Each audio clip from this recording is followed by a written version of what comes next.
Assalamualaikum warahmatullahi wabarakatuh. Innalillahi wa inna ilaihi rajiun. Makassar hari ini mengalami musibah banjir. Itu bukan hanya di pinggir kota, tapi di tengah kota. Ini disebabkan karena dari pantauan satelit cuaca, kita mengalami hujan lebat hingga sore hari, disertai dengan pasang. Sebenarnya pasangnya tidak terlalu tinggi, karena 2 kali tinggi pasang hari ini. Tadi sekitar jam 9 dan sebentar jam 6. Lebih tinggi daripada sekarang.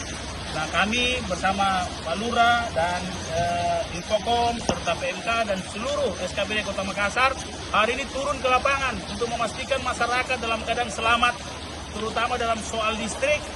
Bagaimana anak-anak kita, saya sudah perintahkan kepada seluruh sekolah-sekolah untuk memulangkan anak-anak kita, pulangkan ke rumah masing-masing, memastikan anak-anak kita ada di rumah dan senantiasa dihindari barang-barang besi karena air sekarang